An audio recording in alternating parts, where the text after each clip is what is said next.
So if you guys haven't noticed, I've put a video out every single day this week, which has been one of the hardest things I've ever had to do for this channel. And the reason why I'm doing it is because last week I didn't put anything out, and I felt horrible about it because I just did. I typically like to get at least three videos out a week, and I didn't get any out last week. So I put one out Monday, Tuesday, Wednesday, and it's now Thursday. And if you haven't seen those videos, you should go back and watch them because I've been working hard on them. So I appreciate if you guys would all check them out. And I'm also currently filming a day in the life 4 right now, actually on this day. So I'm doing I'm doubling up on filming and getting some stuff out. So I'm hoping you guys will love it. So today what I want to talk about is what are the best first mods. The reason why I want to talk about this is because I get this question a lot. I literally get multiple questions a day via Instagram or Facebook or YouTube or other stuffs. But so we're gonna basically kind of go over the main things, in my opinion, that are the best bang for your buck for your first mods. So starting off, personally, I usually recommend an exhaust as the first thing for your car. Whether it's an old Miata or a brand new FRS or it's a big diesel truck. I mean, whatever it is. Personally for me, something that I personally love with cars, I said personally so many times. Things that I love are, I want to be able to hear the car and hear the noises because, I don't know, to me, if it makes it feel fast and it makes me feel happy, it brings joy, therefore I'm gonna do it. So currently on my car, I have the NVIDIA N1, which is known for being pretty damn loud. So obviously me, I support my first statement. I mean, I have it on my car. It was I believe it was my first mod. I think. If not, it was one of the absolute first. You can get cheaper ones or really expensive ones. That's for you to figure out, but definitely an exhaust is my first recommendation.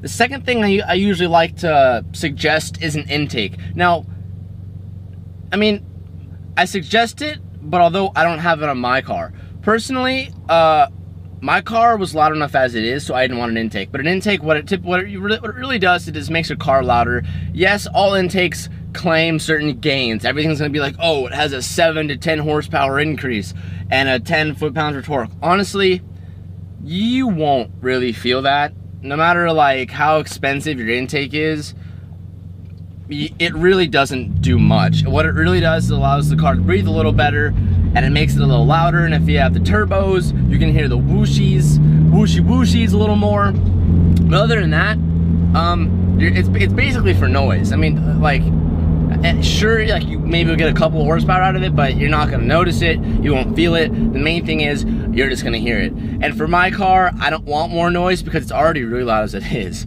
So I don't have it, but I usually do suggest it.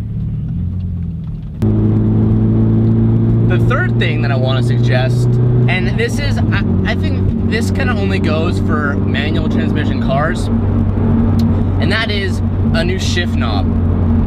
I say this because I like to personalize my car a little bit, and shift knob is a really great way to personalize your car, but also keep it at a low cost. I mean, as I'm saying that, the shift knob I got was really expensive for a shift knob. I paid $130 for the shift knob, but if you click this video here, you can see the one that I got, and it's really heavy, and there's a lot of different options for shift knobs. A lot of you may say, what will that even do?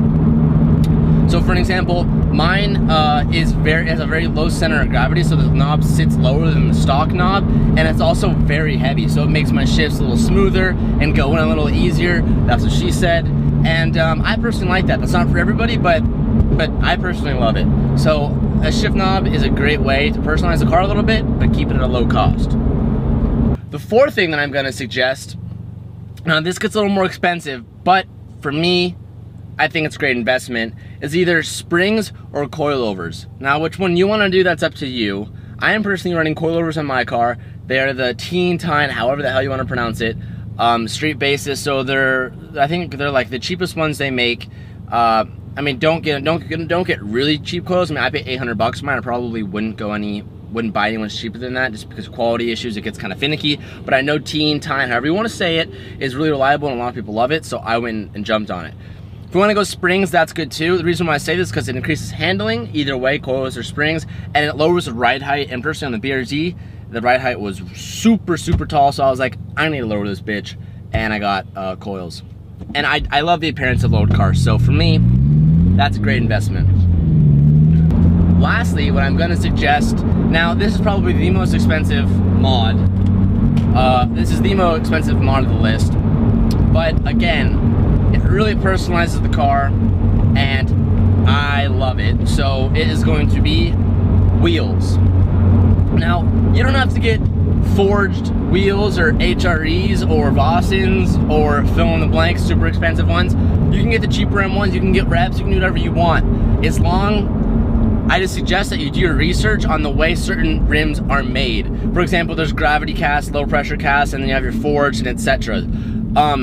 Low pressure cast is probably the, it's hard to explain, but the worst kind of casting there is gravity cast, and that's really prone to cracking, breaking, all that type of stuff. All the horror stories you hear about cheap rims, that's where it comes from.